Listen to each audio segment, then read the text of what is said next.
அனைவருக்கும் காலை வணக்கம். இன்றைய பதிவில் கணித பதிவு தான். அதற்கு முன்னாடி இன்னைக்கு தேதி பார்த்தீங்கன்னா மே 24.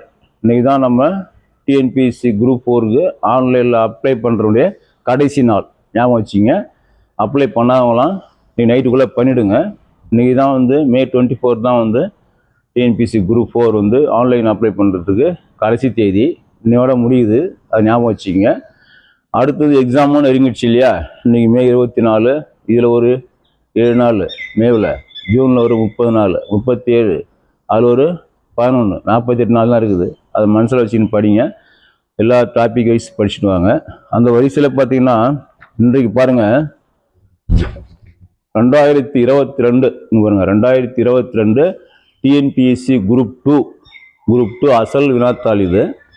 இதில் இங்கே பாருங்க, ரைட் சைடில் 150வது கேள்வி தனி வட்டி கணக்கு. இது போடுறோம் பாருங்க. இது ஒரு முக்கியமான மாடலு.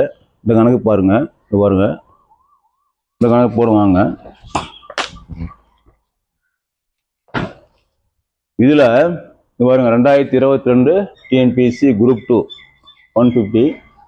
குமார் என்பவர் ஒரு குறிப்பிட்ட தனிவட்டி விகிதத்தில் ரூபாய் 52,000 கடனாக பெற்றார்.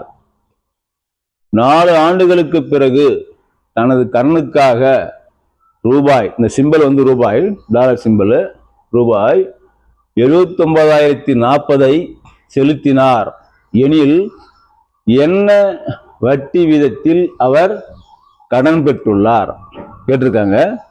Option A 12%, option B 13%, option C 15%, option D 11%. இப்போ நீங்கள் ஒன்று புரிஞ்சுக்கணும். இது மாதிரி வரி வரியாக கொடுப்பாங்க. என்ன 4 வரி, 5 வரி, 6 வரிலாம் இருக்கும். அதில் என்ன புரிஞ்சுக்கணும்னா, என்ன கொடுத்துருக்காங்க, என்ன கேட்குறாங்க, 2 ஸ்டெப்பு தான். நீங்கள் குழப்பவே கூடாது, தெளிவாக இருக்கணும். என்ன கொடுத்துருக்குறாங்க, என்ன கேட்குறாங்க, அதை புரிஞ்சுக்கணும். அப்படி பார்த்தீங்கன்னா, குமார் என்பவர் ஒரு குறிப்பிட்ட தனிவட்டி விகிதத்தில்னா தனிவட்டி விகிதம் கொடுக்கல, ரைட், விதத்தில் ரூபாய் 52,000 கடனாக பெற்றார். கடன் வாங்குறார். நான் இருக்கிறேங்க, நான் உங்ககிட்ட 52,000 கடன் வாங்குறேன், புரியுதுங்களா? அதான் அங்கே கான்செப்ட். அப்புறம் 4 ஆண்டுகளுக்கு பிறகு, 4 வருஷம் கழிச்சு தனது கடனுக்காக ரூபாய் 79,040 செலுத்தினார். அப்படின்னா நான் உங்ககிட்ட 52,000 வாங்கினேன் இல்லைங்களா? 4 வருஷம் கழிச்சு எவ்வளோ செலுத்துறேன்?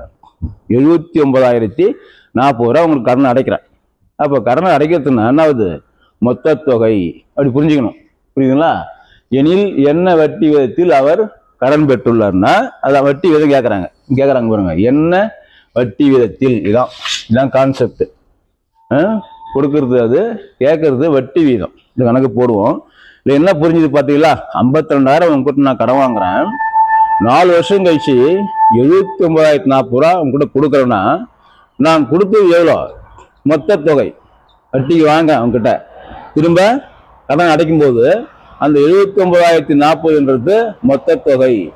அப்ப மொத்த தொகையில அசலை கழிச்சிட்டோம்னா வட்டி கிடைச்சிடும் இல்லையா? நான் கொடுக்குறேன் இல்லையா? 52,000 வாங்கினேன், அது அதிகமாக தான் தரேன் உங்களுக்கு.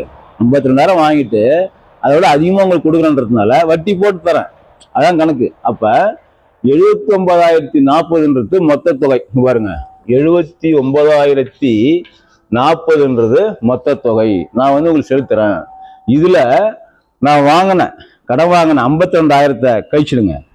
அசலை கழிச்சிட்டா, அசலை 52,000 கழிச்சிட்டோம்னா கவனிங்க, இங்க பாருங்க, 0, இங்க 4 0 போயிடுச்சுன்னா 4, 0 0 0, 9 2 போயிடுச்சுன்னா 7, 7 5 போயிடுச்சுன்னா 2, 27,040 என்னது?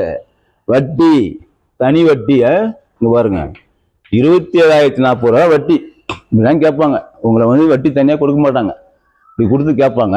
அப்ப மொத்த தொகையில அசலை கழிச்சிட்டிங்கன்னா வட்டி கிடைச்சி போச்சு 27,040. அப்போ நம்மளுக்கு என்னது? பி கிடைச்சிச்சா? பி என்னது? அசல் எவ்வளோ? 52,000, ரைட்டா? அடுத்தது என்னது? என்னன்றது 4 வருஷம் ரைட்டுங்களா. என் வந்து 4 ஆண்டுகள் அதுவும் கொடுத்துட்டாங்க. அப்ப எஸ்ஐ என்னது தனி வட்டி ஈக்குவல் டு 27,040 கண்டுபிடிச்சிட்டோம். ஓகேங்களா. அப்ப பிஎன்எஸ்ஐ என்ன கேக்குறாங்க, வட்டி வீதம்னா ஆர் பாருங்க. R equal to formula R equal to SI into 100 divided by PN.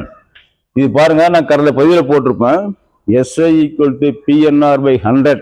இந்த ஃபார்முலா வச்சு ஒரு ஃபார்முலா எப்படி ஸ்டெப்பாக போடுறதுன்னு பழைய பதிவு பாருங்க, அதில் சொல்லியிருப்பேன். அப்படி பார்க்கும்போது R equal to SI into 100 by PN. அதாவது எல்லா ஃபார்முலாவிலையும் ஆறு பிஎன் எல்லாத்துக்குமே எஸ்ஐ இன்ட்டு 100 மேலே இருக்கும். இதுதான் மாறும், ஞாபகம் வச்சுங்க. எஸ்ஐ இன்ட்டு 100 மேலே இருக்கும், தொகுதியில் இருக்கும், பகுதி தான் மாறும். ஆர் வேணும்னா பிஎன் இருக்கும், பி இங்கே வேணும்னா இங்கே ஆர் உள்ள வந்துடும், ஆர்என் வந்துடும். என் வேணும்னா ஆர்பின்னு வந்துடும். இந்த ஃபார்முலா வச்சு வட்டி வீதத்துக்கான இந்த ஃபார்முலா ஞாபகம் வச்சுங்க. புரியலன்னா மனப்பாடம் பண்ணிங்க, இந்த கணக்கு போடுவாங்க. இப்போ பார்த்தீங்கன்னா எஸ்ஐ எவ்வளோ இங்கே பாருங்க, 27,040.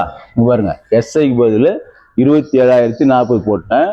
ஃபார்முலா வரக்கூடிய ஒரு 100 போட்டாச்சு. டிவைடட் பை பி என்னது அசல், அங்கே பாருங்க இதுதான் பி 52,000. நான் உங்ககிட்ட வாங்கினேன் இல்லையா, அந்த காசு தான் 52,000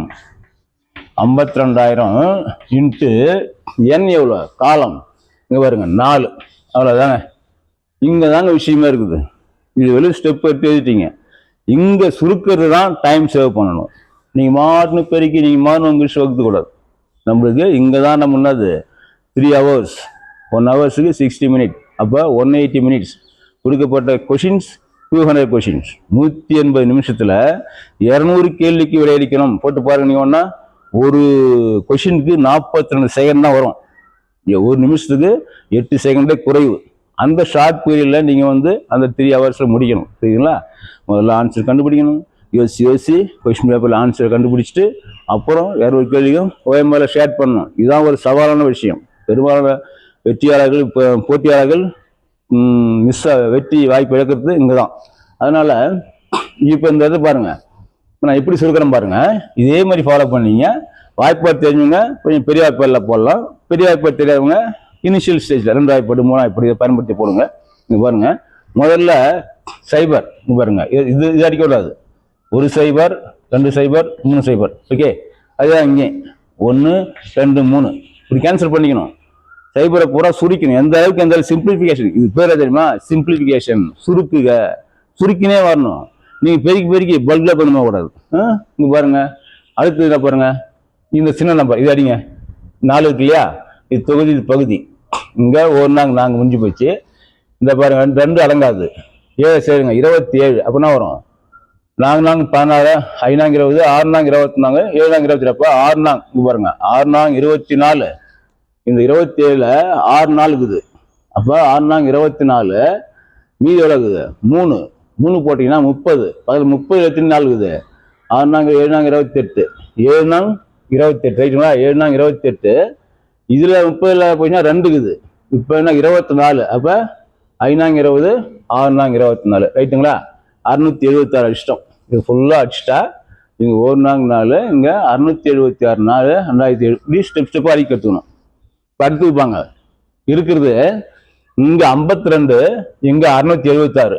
நீங்க உங்களுக்கு தெரிஞ்சா அப்படியே அடிக்கலாம், பெரிய வாய்ப்பு இல்லை. தெரியலையா 2ல இருந்து போங்க. ஏன்னா இதுவும் அட்டப்பட, இது அட்டப்பட. அங்க பாருங்க 26 2 52 ரைட்டா. 26 2 25 2 50, 26 2 52.